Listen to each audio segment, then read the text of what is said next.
বিশ্বনবীর জন্মদিন পালন করে একটা দল বিরিয়ানি খাওয়ার মাধ্যমে আছে না নাই?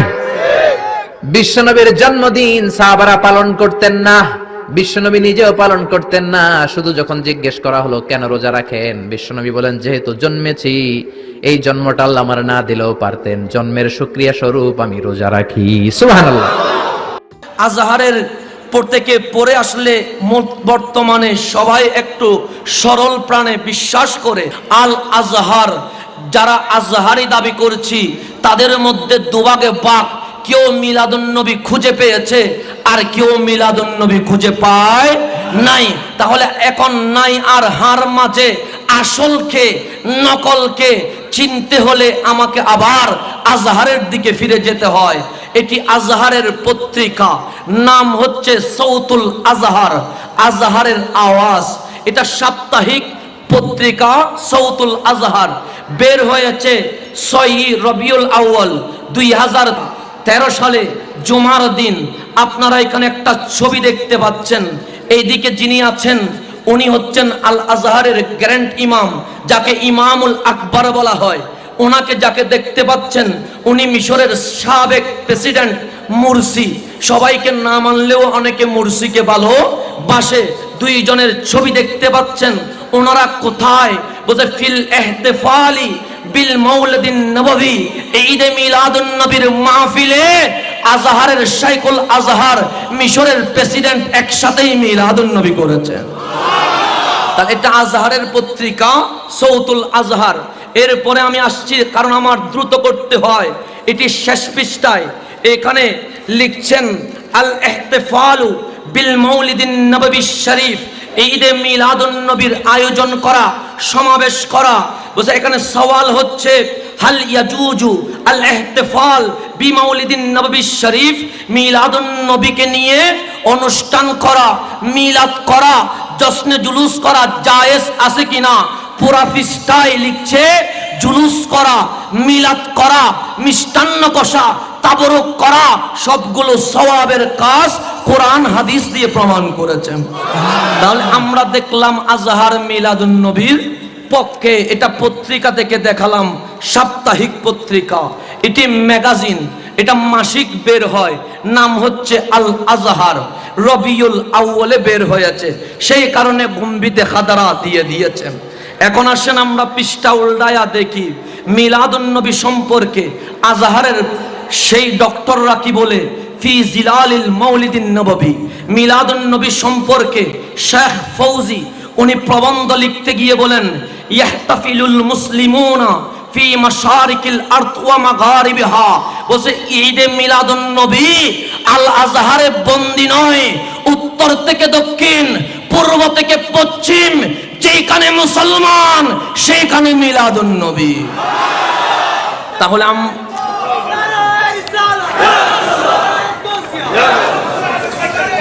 এবং আজহারের ম্যাগাজিনে আমি আরো সামনের দিকে যাই, তাহলে আপনাদের কাছে আরো স্পষ্ট হয়ে যাবে যে আজহারের আমরা নাত গাই, মিলাদুন নবীকে সামনে নিয়ে আমরা নাত শরীফ পড়ি, তাতেও তাদের অ্যালার্জি। এই ঈদে মিলাদুন নবী সম্পর্কে আজহারের এই ম্যাগাজিনে অনেক নাত, ফি রিহাবিল মৌলিদ, মৌলিদিল হাদি, এই নাতগুলো একসাথে করেছে। সেখানে কত সুন্দর করে করে হযরতে আব্দুল্লাহ ইবনে আব্বাস রাদিয়াল্লাহু তাআলা আনহুমার শের, হাসান বিন সাবিত রাদিয়াল্লাহু তাআলা আনহুর শের সবগুলো এক করে দিয়ে মিলাদুন নবীর নামে কবিতা লিখে দিয়েছেন। তাহলে আমরা আজহারের পত্রিকায়ও মিলাদুন নবী, আজহারের ম্যাগাজিনেও মিলাদুন নবী। আজহার থেকে একটু বের হয়ে আসি, সেইখানে রয়েছে দারুল ইফতা, আপনার ফতোয়া।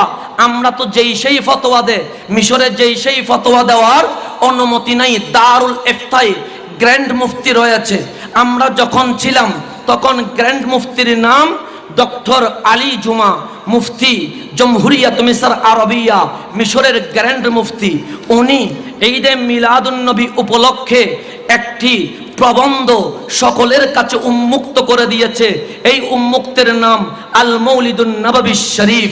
ঈদে মিলাদুন নবী সম্পর্কে মিশরের ফতোয়া বিভাগ থেকে এটি উত্তম আর সওয়াবের কাজ হিসেবে একটি ফতোয়া জারি করে দিয়েছে। তাহলে আমরা দারুল ইফতা থেকে পেলাম। এখন আসেন ধর্ম মন্ত্রণালয়, যেটাকে আপনারা ওয়াজারাতুল আওকাফ বলেন, এখান থেকে একটা প্রবন্ধ বের হয়, নাম হচ্ছে মিনবারুল ইসলাম। এটি বের হয়েছে রবিউল আউয়ালে 2007 সালে। এখানে দেখেন, আশ্চর্য হয়ে যাবেন, এই ওয়াজারাতুল আওকাফ, এই ধর্ম মন্ত্রণালয় থেকে যেই বইটি বের হয়েছে, এখানে ঈদে মিলাদুন নবী পালন করতে গিয়ে বিষয়ের নাম দিয়েছে সৈয়দু ওয়ালাদি আদম ওয়া আউয়ালু শাফিন। বলছে আদম সন্তানের যিনি সরদার, কায়নাতের যিনি মূল, এবং কবরে হাসরে নসরে যার শাফাআত লাগবে উনি হচ্ছেন রাসূলুল্লাহ। এখানে 13 পৃষ্ঠা কোরআন ও হাদিসের আলোকে প্রমাণ করেছে মিলাদুন নবী করা সকল উম্মতের উপর ওয়াজিব। এটা কে লিখেছে শুনলে অবাক হয়ে যাবেন। আমাদেরও এই বাংলাদেশে মুহাদ্দিস আছে, আরব ও আজমে মুহাদ্দিস আছে, ওনার নাম উস্তাদ ডক্টর আহমদ ওমর হাশিম। বর্তমানে যাকে আমিরুল মুমিনিন ফিল হাদিস বলা হয়, যিনি 1 লক্ষ হাদিস সনদ আর মতন সহ মুখস্থ জানে, এই হাফেজুল হাদিস, যিনি আজহারের 1 নাম্বার যাদের নাম আসে তাদের মধ্যে যিনি অন্যতম, ওনার নাম হচ্ছে আহমদ উমর হাশেম।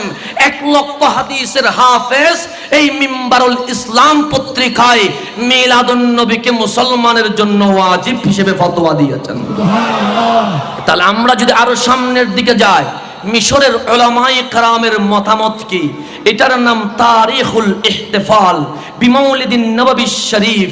এই কিতাবটি লিখেছেন মুহাম্মদ খালিদ সাবিত, যাকে লেখকগুলোর মধ্যে সেরা লেখক বলা হয়।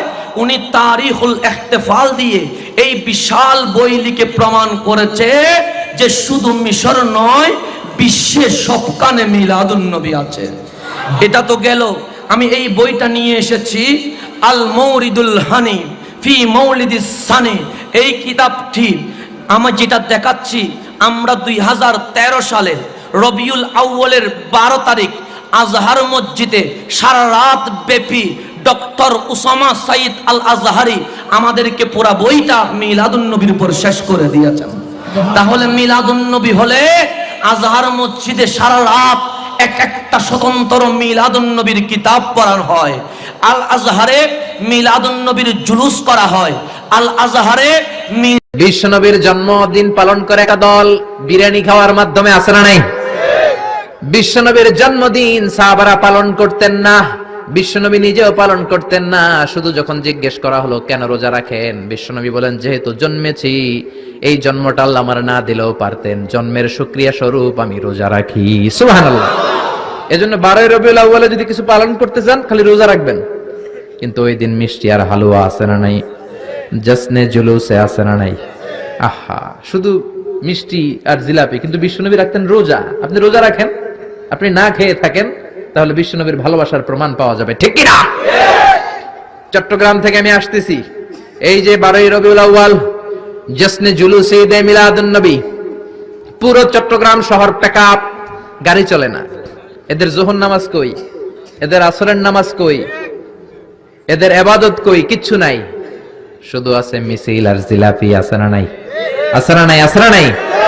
এজন্য এই নবী এমন নবী যে নবীরে বাদ দিলে সিয়াম বোঝা যায় না, এই নবীরে বাদ দিলে হজ বোঝা যায় না। কারণ বিশ্বনবী আমাদেরকে হজ করে শিখিয়েছেন। বিশ্বনবী জীবনে হজ করেছে 1টা, উমরা করেছে 4টা। বিশ্বনবী যদি হজ করে না দেখাইতো, আমরা হাজির হতে পারতাম? জোরে বলেন, পারতাম? এজন্য এই নবীরে বাদ দিলে কিচ্ছু বোঝা যায় না, নবীরে বাদ দিলে কোরআন বোঝা যায় না। এই জন্য এই নবীরে ভালোবাসা আমাদের অন্তরে আছে না নাই? আর এই নবীরে যারা গালি দেয় তাদের জন্য আমাদের লাঠি আছে না নাই? আমাদের মিছিল আছে না নাই? আমাদের রক্ত চক্ষু আছে না নাই? ময়দানে আমাদের শক্ত অবস্থান আছে না নাই? এজন্য নবীর বিরুদ্ধাচারণ যদি করে তার সাথে কোনো আপোষ চলবে?